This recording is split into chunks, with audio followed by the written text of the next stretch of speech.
이것이 하나님의 말씀은 사도행전 10장 23절 하반절에서 48절 말씀입니다.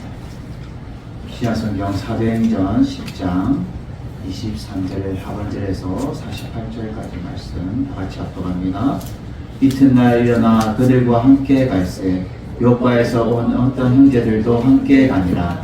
이튿날 가이사랴에 들어가니 고넬료가 그의 친척과 가까운 친구들을 모아 기다리더니 마침 베드로가 들어올 때에 고넬료가 맞아 발 앞에 엎드려 절하니 베드로가 일으켜 이르되 일어서라 나도 사람이라 하고 더불어 말하며 들어가 여러 사람이 모인 것을 보고 이르되 유대인으로서 이방인과 교제하며 가까이 하는 것이 위법인 줄 너희도 알거니와 하나님께서 내게 지시하사 아무도 속되다 하거나 깨끗하지 않다 하지 말라 하시기로 부름을 사양하지 아니하고 왔노라. 문돈이 무슨 일로 나를 불렀느냐? 고넬료가 이르되 내가 나흘 전 이맘때까지 내 집에서 제9시 기도를 하는데 갑자기 한 사람이 빛난 옷을 입고 내 앞에 서서 말하되 고넬료야 하나님이 내 기도를 들으시고 내 구제를 기억하셨으니 사람을 요바에 보내어 베드로라는 시몬을 청하라. 그가 바닷가 모두장인 시몬의 집에 유숙하느냐 하시기로 내가 곧 당신에게 사람을 보내었는데 오셨으니 잘하였나이다. 이제 우리는 주께서 당신에게 명하신 모든 것을 듣고자 하여 다 하나님 앞에 있나이다. 베드로가 입을 열어 말하되 내가 참으로 하나님은 사람의 외모를 보지 아니하시고 각 나라 중 하나님을 경외하며 의를 행하는 사람을 다 받으신 줄 깨달았도다. 만유의 주 되신 예수 그리스도로 말미암아 화평의 복음을 전하사 이스라엘 자손들에게 보내신 말씀 곧 요한이 그 세례를 방포한 후에 갈릴리에서 시작하여 온 유대에 두루 전파된 그것을 너희도 알거니와 하나님이 나사렛 예수에게 성령과 능력을 기름 붓듯 하셨으며 그가 두루 다니시며 선한 일을 행하시고 마귀에게 눌린 모든 사람을 고치셨으니 이는 하나님이 함께 하셨습니다. 우리는 유대인의 땅과 예루살렘에서 그가 행하신 모든 일의 증인이라. 그를 그들이 나무에 달아 죽였으나 하나님이 사흘 만에 다시 살리사 나타내시되 모든 백성에게 하신 것이 아니요 오직 미리 택하신 증인 곧 죽은 자 가운데서 부활하신 후 그를 모시고 음식을 먹은 우리에게 하신 것이라. 우리에게 명하사 백성에게 전도하되 하나님이 살아있는 자와 죽은 자의 심판장으로 정하신 자가 곧 이 사람인 것을 증언하게 하셨고 하여 모든 선지자도 증언하되 그를 믿는 사람들이 다 그의 이름을 힘입어 제사함을 받는다 하였느니라. 베드로가 이 말을 할 때에 성령이 말씀 듣는 모든 사람에게 내려오시니 베드로와 함께 온 할례 받는 신자들이 이방인들에게도 성령 부어주심으로 말미암아 놀라니 이는 이방언으로 말하며 하나님 높임을 들음이로라. 이에 베드로가 이르되 이 사람들이 우리와 같이 성령을 받았으니 누가 능히 물로 세례 베품을 금하리오 하고 명하여 예수 그리스도의 이름으로 세례를 베풀라 하니라. 그들이 베드로에게 며칠 더 머무기를 정하니라. 아멘. 할렐루야. 오늘 말씀의 제목은 예수 이름을 힘입어 화평의 복음을 전하는 자라는 제목으로 말씀을 전하도록 하겠습니다. 우리는 예수 이름을 힘입는다는 것은 예수 이름을 덧입는다. 예수 이름을 우리가 하나님의 은혜로 힘을 얻고 우리가 나아가는 것을 말해요. 그래서 나에게 알 수 없는 힘, 우리 찬양하듯이 예수님의 그 힘을 얻어서 나에게 알 수 없는 힘이 나오는 거예요. 그 예수 이름을 힘입어서 우리가 어떻게 살아가냐? 화평의 복음을 전하는 삶을 살아가야 돼요. 예수님도 이 땅에 오셔서 화평의 복음을 전하셨기 때문에 우리도 예수님의 제자된 삶을 살아가기 위해서는 화평의 복음을 전하는 삶을 살아가야 될 것에 대해서 우리는 오늘 본문을 통해서 우리는 듣고 우리가 배우고 어떻게 살아갈지에 대해서 우리가 듣고 나갔으면 좋겠습니다. 우리가 말씀 들어가기 전에 제 학교 동기 목사님이신 우리 김용인 목사님이 부산의 초량교회에 사역을 하고 있습니다. 이 목사님이 지금 복음 가수로 우리 활동을 하고 있는데 새로운 음반을 내었어요. 그래서 광인 예수께 미치다라는 이 찬양을 새로 내었는데 제가 부족하지만 저는 잘 못 부르지만 제가 한번 고백을 한번 올려드리도록 하겠습니다.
찬양의 고백이 너무 참 좋아서 이 찬양을 불러봤어요. 우리는 이 사도 바울의 그 회심을 통하여서 예수님을 믿게 되었고 그 빛 대신 주님을 쫓아서 살아가는 그 예수의 미친 자, 결국 사도 바울에 대해서 이 고백을 올려드렸다는 거예요. 그래서 이 목사님이 저는 참 찬양을 잘 못 불렀지만 여러분들이 이 원곡을 듣고 싶으면 유튜브에다가 광인 예수께 미치다 라고 여러분들이 검색하시면 음반이 나와 있기 때문에 저보다도 더 잘 부르는 우리 목사님의 목소리를 들으실 수 있습니다.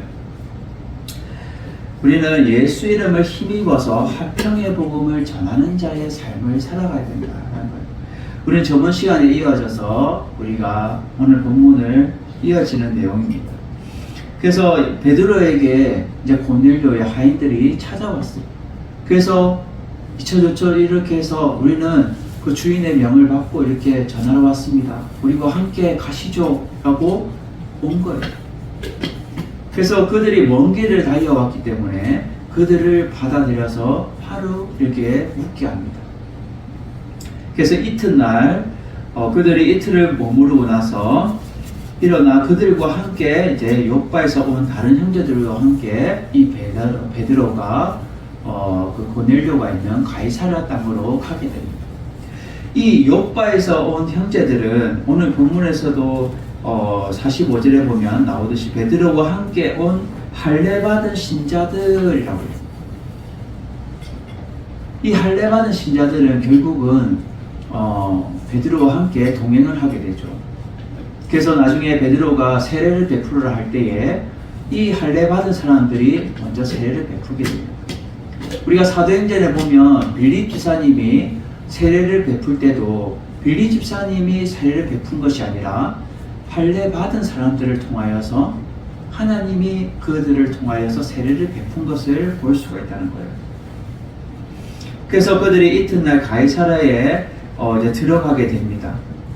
그래서 고넬료가 그들을 맞이할 때에 고넬료만 있는 것이 아니라 그들의 일가 친척들과 또 친구들, 가까운 친구들까지 다 초대하여서 기다리고 이러한 모습을 보면 고넬료는 진짜로 하나님이 기뻐 받으실 만한 사람이다. 왜? 하나님이 그 귀하게 기다리는 그 사람을 혼자만 그 귀한 말씀을 듣기 원하는 것이 아니라 자기 주변의 사람들도 함께 귀한 말씀을 듣고 복을 받기 위해서 야, 너도 복을 받기 원하지 않냐? 와라. 내가 귀한 분을 초대했다. 그분의 말씀을 너희들도 들어서 복을 받아라 하고 해서 그들의 친척들과 가까운 친구들을 다 모아서 기다리고 있어요. 이것은 결국 하나님이 주실 만한 그런 마음을 가지고 있다는 거예요. 그래서 마침 이제 베드로가 들어오게 됩니다. 베드로가 들어올 때에 고넬료의 이 행동을 보면 참으로 겸손한 자라는 거예요. 고넬료가 베드로를 맞이하는데 어떻게 맞이해요? 그는 황제에게, 고넬료는 로마 백부장이에요. 군인이에요. 또 황제에게 항상 무릎 꿇고 경배했던 그 습관도 있고 또 그가 위대하고 존귀하게 귀하게 여기는 분에게 하는 표시를 지금 베드로가 들어올 때에 무릎을 바짝 엎드려서 손을 높이 들고 이렇게 경배를 해요. 그렇게 엎드려 절할 때에 베드로가 어떻게 해요? 일어나요. 일어나세요. 나도 사람입니다. 일어서라. 나도 사람이다. 나는 이러한 경배를 받을 만한 그런 사람이 아니고 오직 경배받을 분은 오직 한 분, 하나님 한 분밖에 없다. 내게 영광 돌리기보다는 하나님께 영광을 돌려야 된다 라고 베드로는 고백해요. 나도 사람이다. 나도 연약하고 부족한 사람이라고 고백해요. 그래서 더불어 말하면서 여러 사람들이 이제 친척들과 또 친구들이 모인 것을 이제 바라보면서 말하죠. 여러분들도 알다시피 나는 유대인으로서 이방인과 교제하는 것, 가까이 하는 것은 위법입니다. 여러분들도 알지 않습니까? 위법인 줄. 그리고 하나님께서 내게 지시를 하여서 너희가 속되다 하거나 깨끗하지 않다 하지 말라 하시기로 내가 사양하지 않고 제가 왔습니다. 라고 말해요. 제가 앞전에 말했던 이 속되다는 것은 유대인의 레위기 정결율법상 하나님 앞에 제약된, 규정된 그 제한된 행실을 말해주고 있어요. 그래서 베드로가 앞에 속됩니다, 거짓됩니다, 깨끗하지 않습니다, 저는 안 됩니다 3번이나 그냥 부정하며 만류했죠. 근데 하나님이 가라고 그에게 하심으로 나는 왔다라는 거예요. 여기서 이 사양하지 아니었다는 것은 반대하지만을 할 수 없이 내가 억지로 왔다는 거예요. 하나님 말씀에 순종하여 왔다는 거죠. 근데 무슨 일로 나를 불렀느냐라고 말해요. 우리는 오늘 본문을 통해서 첫 번째로 알 수 있는 것은 예수 이름을 힘입는 자는 하나님 앞에 겸손하게 그 말씀을 듣는 자이다 라는 거예요. 우리가 하나님 앞에 겸손하게 하나님의 말씀을 듣는 자는 그 말씀을 통하여서 예수 이름을 힘입고 덧입게 되는 거예요. 하나님의 말씀이 주시는 은혜가 우리에게 있다는 거예요. 그 말씀을 통하여서 예수 이름으로 우리가 강하고 담대하게 나아갈 수 있는 힘을 얻을 수 있는 것이 될 수 있다는 거예요. 오늘 고넬료가 설명하죠. 내가 나흘 전 이맘때에 내 집에서 제9시에 기도하는데 갑자기 한 사람이 나타나서 빛난 옷을 입고 내 앞에 서서 말하되 고넬료야, 하나님이 내 기도를 들으시고 내 구제를 기억하셨으니 사람을 욕바로 보내어 베드로라는 시몬을 청하라기로 내가 당신을 청하였습니다 라고 말해요. 4절에 보면은 이게 내 기도를 상달되어 라고 나오지만 오늘 본문에서는 31절에 내 기도를 들으시고 라고 말해요. 크게 문제되는 건 아니지만 상달은 하나님 앞에 하나님이 들으셨다는 것이 상달이고, 그리고 여기서 고넬료가 표현하는 것은 내 기도를 들으시고 라는 것은 쉽게 말해서 하나님이 내 기도를 들으셨다라는 거예요. 똑같은 의미예요. 똑같은 의미를 지금 다르게 표현하고 있다는 거예요. 결국은 하나님 앞에 인정받고 하나님 앞에 그 기도가 응답받았다는 거예요. 그럼을 통해서 내가 어려운 사람들도 도우고 그들에게 베푼 그 구제도 기억하셨기 때문에 하나님이 나에게 축복을 주시는데 당신을 귀한 분을 내가 초대하게 되었습니다 라고 그는 고백하고 있어요. 그래서 고넬료가 뭐라고 고백해요? 내가 사람을 보냈는데 오셨으니 참 잘하였습니다. 참 잘하였습니다. 여러분, 우리 반가운 사람을 맞이하면 어떻게 해요? 참 잘 오셨습니다. 어서 오셨습니다. 그래서 우리가 새신자를 맞이할 때 우리가 오셨어요 이렇게 말할까? 아유 참 잘 오셨습니다. 아유 어서 오셨습니까? 이렇게 우리가 반응하는 것이 얼마나 기쁘겠어요. 온 사람도 기쁘고 맞이한 사람도 기쁘고. 그런데 이제 베드로가 왔는데 오셨습니까? 이렇게 말하는 게 아니라 지금 고넬료가 어떻게 해요? 그의 품성이 참으로 기특한 게 아유 어서 오셨습니다. 참 잘 오셨습니다. 우리가 기다리고 있었습니다. 간절하게 기다리고 있었습니다. 왜? 이분을 왜 기다리고 있었어요? 그 목적에 대해서 말해주고 있어요. 이제 우리는 주께서 당신에게 명하신 모든 것을 듣고자 하나이다. 하나님 앞에 있나이다. 우리가 하나님 앞에 서 있습니다. 말씀만 하십시오. 예수님이 우리에게 전하는 그 말씀을 우리에게 전해 주십시오 라고 말해요.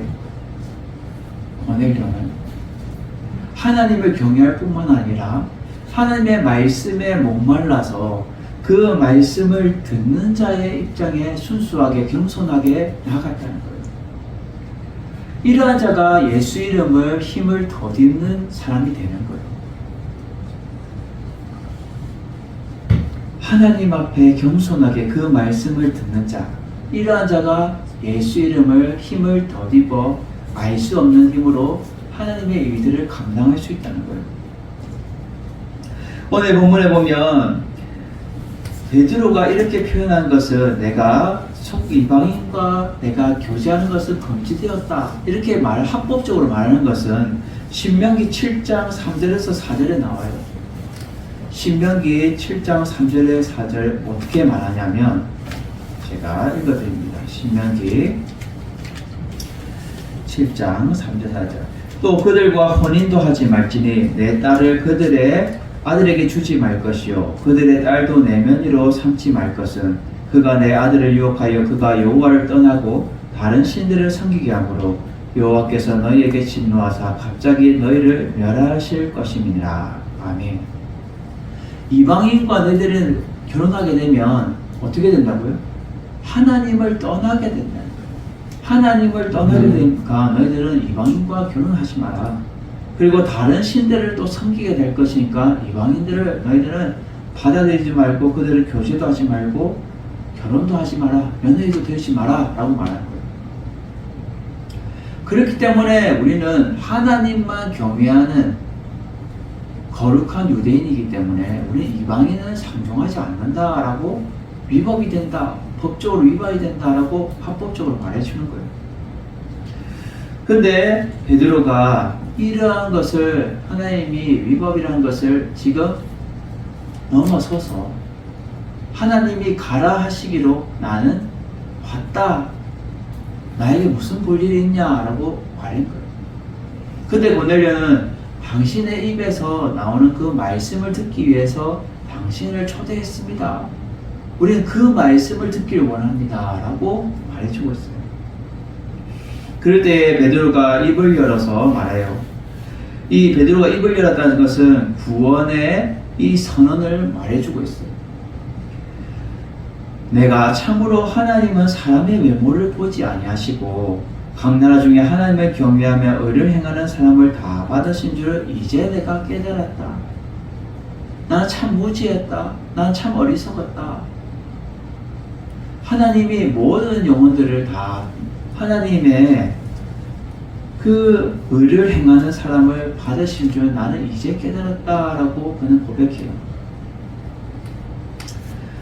신명기 10장 17절에 보면 이렇게 말합니다. 신명기 10장 17절. 너희는 하나님 여호와의 신 가운데 신이시며 주 가운데 주시오 크고 능하신 두려우신 하나님이시라. 사람을 외모로 보지 아니하시며 뇌물을 받지 아니하시고. 아멘. 하나님은 벌써부터 말씀하셨어요. 하나님은 뭘 보지 않는다고요? 외모를 보지 아니하신다는 거예요. 외모. 여러분, 겉에 있는 이 외모를 말할까요? 여기서 이 외모라는 것은 유대인들이 지키는 율법과 종교적인 간섭을 말해주고 있어요. 엄밀하게 말하면. 유대인들이 절대적으로 지키는 그 율법, 하나님 앞에 받은 그 율법, 그리고 그들이 종교적으로 습관적으로 드리는 그 간섭, 그것이 이 외모가 의미하고 있는 거예요. 근데 이것을 하나님이 어떻게 해요? 이러한 것들을 보지 않았다는 거예요. 유대인들의 그 율법과 종교적인 간섭을 보지 아니하시고 그걸 뛰어넘어서 하나님은 하나님을 경외하는 의를 행하는 사람을 다 받으신 줄을 이제 내가 깨달았다는 거예요. 결국은 하나님의 말씀 앞에 겸손하게 엎드리는 자, 그러한 자를 하나님은 받으시고 예수의 이름으로 힘을 얻게 하신다는 거예요. 여러분, 지금도 우리도 하나님의 말씀을 예배를 드리고 하나님의 말씀이 비중이 제일 많이 차지하는데, 이 하나님의 말씀이 결국은 하나님의 영광이며 권위며 뜻을 나타내는 거예요. 오늘 본문에도 나오지만은 44절에 뭐라고 말해요? 베드로가 말할 때 성령이 말씀 듣는 모든 사람에게 내려왔다라고 말해요. 결국 말씀의 권위를 나타내 주면서 성령의 임재는 어떤 행위로 있는 것이 아닌 것을 보여주는 거예요. 하나님의 말씀이 가는 곳에 성령님이 역사하는 거예요. 예? 말씀과 성령은 같이 동등하게 가는 거예요. 이 하나만 말씀만 선포되는 것이 아니라 하나님의 말씀이 있는 곳에 하나님이 영이 함께 하시는 거예요. 근데 잘못 사람들이 알아서 막 신유집회하고 뭐 하면 막 내가 하나님 앞에 능력받아서 막 내가 뭐 병 고치고 막 하는 것처럼 잘못 오해하는 거예요. 핵심은 하나님의 복음, 말씀이 선포되어야 그 말씀을 가운데 성령님이 역사하셔서 귀신도 떠나가고 또 아픈 자들이 치유되고 하나님의 말씀이 그 심령 속에 들어가야 나 예수님 믿길 원합니다. 예수 이름을 믿고 내가 낫길 원합니다. 라고 받아들였을 때에 치유받고 고침받고 나음받는 거예요. 예수 이름을 덧입게 되는 거예요. 근데 하나님의 말씀을 따르지 않는 것은 결국 잘못된 것이라는 거예요. 우리는 이 고넬료처럼 내가 예수님이 명하신 그 말씀을 내가 듣기를 원합니다. 말해 주십시오. 우리는 간절하게 그 말씀을 지금 듣길 원한다는 그 겸손한 마음을 우리는 본받아야 된다.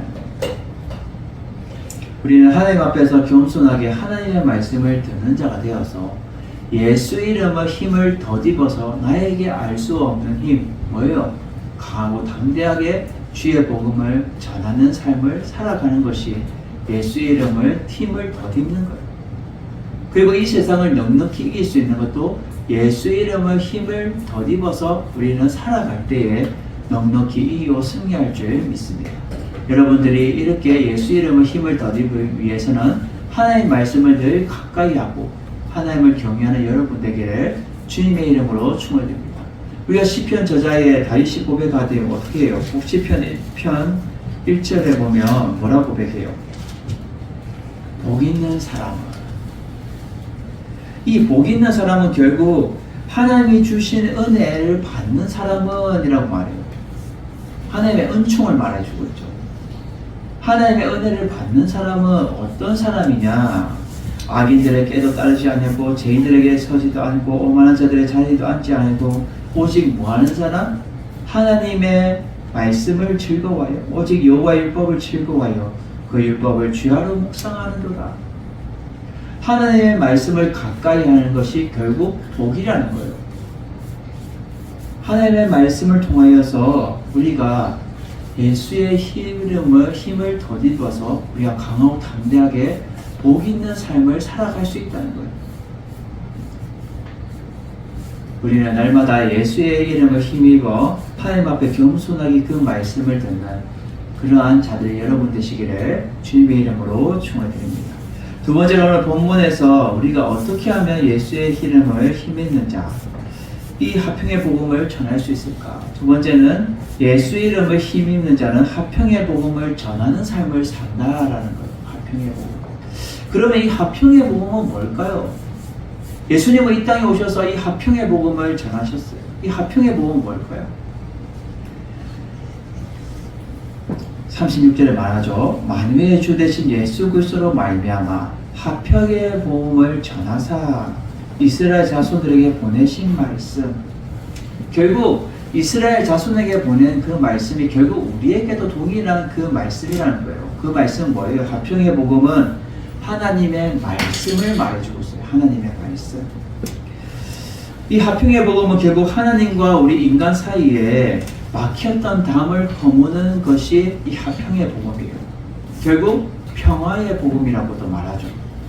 바꿔서 평화의 복음이 화평의 복음이에요.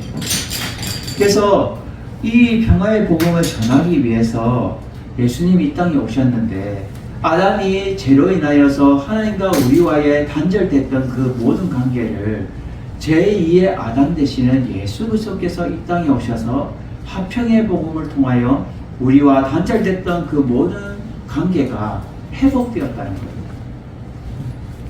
그래서 예수님이 십자가에 달려 돌아가심을 통하여 우리의 죄가 씻겨지고 하나님의 앞에 우리가 관계가 원활하게 되어졌다는 것을 말해주고 있어요. 그래서 지금 설명하고 있는 거죠. 이스라엘 자손에게 보내신 그 말씀, 곧 요한이 그 세례를 반포한 후에 갈릴리에서 시작하여 온 유대에 두루 전파된 그것을 너희도 알거니와. 두루 전파된 그것은 결국 화평의 복음이에요. 예수님이 두루두루 다니시면서 전한 그 복음이 화평의 복음, 하나님의 말씀이라는 거예요. 너희도 알거니와. 하나님이 나사렛 예수에게 성령과 능력을 기름 붓듯 하여서 그가 또 두루 다니시면서 선한 일을 행하시고 마귀에게 눌린 사람들에게 고치셨다. 근데 이게 누가 했냐고요? 이는 하나님이 함께 하셨습니다 라고 마지막에 누가는 적고 있어요. 누가 함께 하셨다고요? 하나님이 함께 하셨다. 예수님도 이 공생 기간에 예수님이 혼자 한 것이 아니라 배후에서 누가 함께 하셨다고요? 하나님이 예수님과 함께 하셨다는 거예요. 그래서 예수님이 강요해서 마귀의 시험 받을 때도 성령에 이끌려라고 말하는 것은 성령은 하나님의 영을 말해주는 거예요. 하나님이 예수님을 이끌어 가시는 거예요. 시험도 다 말씀으로 이겨내시고 마귀도 말씀으로 이겨내셨어요. 말씀에는 하나님의 능력이 있어요. 그래서 성령과 능력으로 그 말씀을 통하여서 마귀도 물리치시고 병든 자들 어떻게 해요? 귀신도 마귀에게 눌린 모든 사람도 고치셨고 선한 일도 행하셨다. 뭐로? 화평의 복음으로 하나님의 말씀으로 행하셨다는 거예요.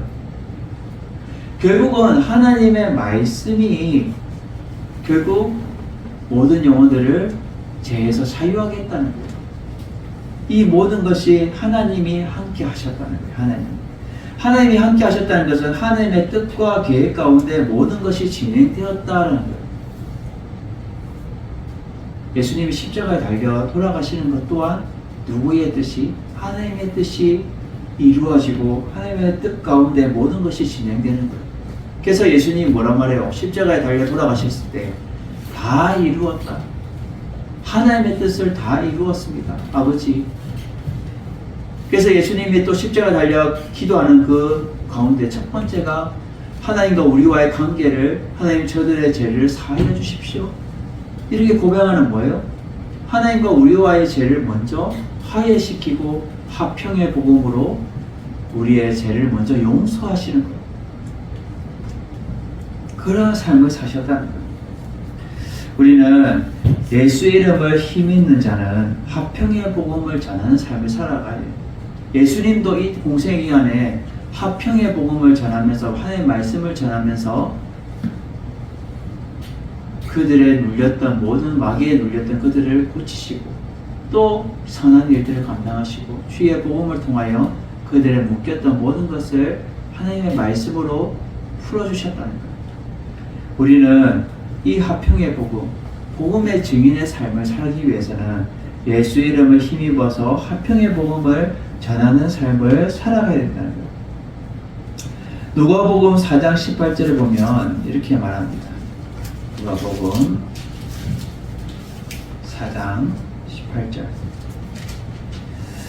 주의 성령이 내게 임하셨으니 이는 가난한 자에게 복음을 전하게 하시려고 내게 기름을 부으시고 나를 보내사 포로된 자에게 자유를 눈먼 자에게 다시 보게 함을 전파하며 눌린 자를 자유롭게 하고 주의 은혜의 해를 전파하게 하려 하심이라. 아멘. 결국은 이 화평의 복음, 하나님의 말씀은 어떻게 해요? 가난한 자에게 복음을 전하고요. 두 번째로 나를 보내어 포로된 자에게도 마귀에게 포로된 자를 또 자유하게 하고 영적으로 안 보이는 그 눈먼 자들을 다시 보게 하여서 또 눌린 자들을 또 자유롭게 해서 주님의 은혜에 이 복음의 말씀을 전파하게 하신다는 거예요. 결국 이 화평의 복음은 우리의 하나님의 말씀을 말하면서 이 말씀을 통하여 우리가 참된 자유를 누리게 된다는 것을 말해주고 있습니다. 하나님과의 우리와의 단절된 그것을 묶였던 것을 회복시키며 하나님의 그 생명의 말씀을 통하여 우리가 공급받아 하나님의 말씀을 우리가 전파하는 삶을 살아가야 됩니다. 내가 하나님의 말씀을 받음을 통하여 내가 그것으로 끝나는 것이 아니라 화평의 복음을 우리가 받았으면 화평의 하나님의 말씀을 받았으면 그것을 전하는 삶, 복음의 증인의 삶을 살아가야 될 것에 대해서 우리에게 말해주고 있다는 거예요. 우리가 이제 다음 주부터 토요일 날 전도를 나갈 건데 우리가 화평의 복음, 하나님의 복음의 말씀의 전도를 우리가 나가야 돼요. 그것이 복음의 증인의 삶을 살아가는 것이고 하나님의 예수 이름에 힘입어서 우리가 나아갈 수 있다라는 것을 말해주고 있다는 거예요. 여러분들도 날마다 예수 이름에 힘입어서 화평의 복음을 전하는 삶을 살아가는 여러분 되시기를 주님의 이름으로 축원드립니다. 마지막 오늘 본문에서 세 번째로 알 수 있는 것은 예수 이름을 힘입는 자는 제사함을 받은 자입니다 라는 거예요. 제사함은 뭐예요? 우리의 더러운 모든 죄가 예수 그리스도로 피로 말미암아 사해지는 거예요. 깨끗하게 되는 거예요. 없이 되는 거예요. 오늘 베드로가 말하죠. 예수님에 대해서 말하는데 예수님을 유대인들이 달아 죽였으나 사흘 만에 다시 살아나셨고 부활하셔서 그를 모신 증인들이 우리다. 복음의 증인이 몸식을 같이 먹은 우리가 증인이다 라고 말하면서 예수님이 우리에게 명하신 것은 백성에게 전도해라는 명을 주셨다는 거예요. 그래서 하나님이 살아있는 죽은 자 가운데서 다시 오실 건데 심판해 주러 오실 것인데 너희들은 무엇을 해야 된다고요? 예수님이 심판해 주러 오실 그때까지 너희들은 제사함을 받은 자가 되어야 된다는 거예요. 제사함. 그래서 그에 대하여 모든 선지자들도 증언하였고 그를 믿는 사람들이 다 예수 그리스도의 이름을 힘입어 제사함을 받는다 하였느니라 라고 말해주고 있어요. 이 믿는 사람들에게 주어지는 이 제사함을 말해주고 있어요. 예수 그리스도를 말미암아 죄가 깨끗하게 씻겨지는 것. 그것이 결국 죄가 깨끗하게 씻겨져야 하나님과의 우리의 관계가 원만하고 하나님이 우리에게 공급해 주시는 그 힘으로 말미암아 예수의 이름으로 힘입어서 우리가 이 세상을 강하고 담대하게 나아갈 수 있는 거예요. 우리 아이들 어때요? 밥 안 먹으면 힘이 없어요. 눈이 요만큼 내려와가지고 나 힘이 없네요. 뭘 먹어야 될 것 같아요. 육신의 양식도 먹어야 힘이 나요. 우리의 속사람, 영사람은 어때요? 영의 사람은 하나님의 말씀을 공급받아야 우리가 살아나고 예수의 이름에 힘입어서 덧입고 우리가 강하고 담대하게 이 세상을 넉넉히 이기고 승리하며 살아갈 수 있다는 거예요. 그래서 베드로가 말하는 거예요. 너희들은 먼저 뭘 해야 되냐? 예수의 이름을 힘입는 자는 제사함을 받아야 된다라는 거예요. 너희들은 죄를 예수 그리스도로 말미암아 죄가 사해져야 된다라고 말해주고 있어요. 베드로가 이러한 말을 할 때에 어떻게 해요? 너희들이 제사함 받아야 된다라고 말할 때에 성령이 말씀 듣는 모든 사람에게 내려오게 돼요. 베드로가 이 말을 할 때에 이 말은 뭐예요? 너희들이 제사함 받아야 된다. 너희들이 회개해야 된다. 라고 말할 때에 성령이 그들에게 막 내려오는 거예요. 하나님의 말씀이 듣는 모든 사람에게 내려오는 거예요. 이것을 보면 말씀이 성령과 함께 역사하신다는 것을 우리는 오늘 본문을 통해서 알게 해주고 있다는 거예요. 하나님의 복음이 가는 곳에 성령이 역사하는 거예요. 세계 열방에 퍼져 있는 우리 선교사님들이 무엇을 가지고 갑니까? 뭐 의료를 갖고 갑니까? 먹을 거를 가지고 갑니까? 아니에요. 하나님의 복음, 하나님의 말씀을 그들에게 전파하면서 그들에게 예수 믿으세요. 네? 예수 이름으로 말미암아 살아가야 됩니다. 라고 주의 복음을 전파할 때에 성령이 역사하시는 거예요. 하나님의 영이 함께 하시는 거예요. 그래서 복음이 가는 곳곳마다 성령의 역사가 일어나는데 아픈 자가 일어나고 병고침이 일어나고 이런 모든 역사들은 성령이 하시는데 결국 무엇이 먼저 들어가야 돼요? 하나님의 복음의 말씀이 먼저 들어가야 돼요. 그래서 그 복음의 말씀을 듣는 자들이 하나님의 말씀을 믿게 되면 역사가 일어나는 거예요. 역사가. 근데 하나님의 말씀을 듣지도 않았어요. 근데 어떻게 성령이 역사하겠냐는 거예요. 하나님은 말씀 가운데 역사하시는 거예요. 그래서 요한복음 1장 1절에 뭐라 말해요? 태초에 말씀이 계시니라. 예? 창세전부터 말씀이 계셨다는 거예요. 이 말씀은 누구와 함께? 하나님과 함께 계셨으니 이 말씀은 곧 누구라고요? 하나님이시니라 라고 말해요. 왜 요한복음 1장 1절에 이렇게 말했을까? 창세기 1장 1절에는 태초에 하나님이 천지를 창조하시니라 라고 말하고는 요한복음 1장 1절에는 태초에 말씀이 계시는 거예요. 왜? 이제 하나님의 천지는 다 이루어졌고 만들어졌고 이제 말씀을 통하여 성령의 역사가 이루어질 것에 대해서 예표하면서 말해주고 있는 거예요. 그래서 요한을 통하여서 말씀하는데 하나님의 말씀이 곧 하나님이시라는 거예요. 결국 이 말씀은 참빛 대신 예수 그리스도를 말해주고도 있다는 거예요.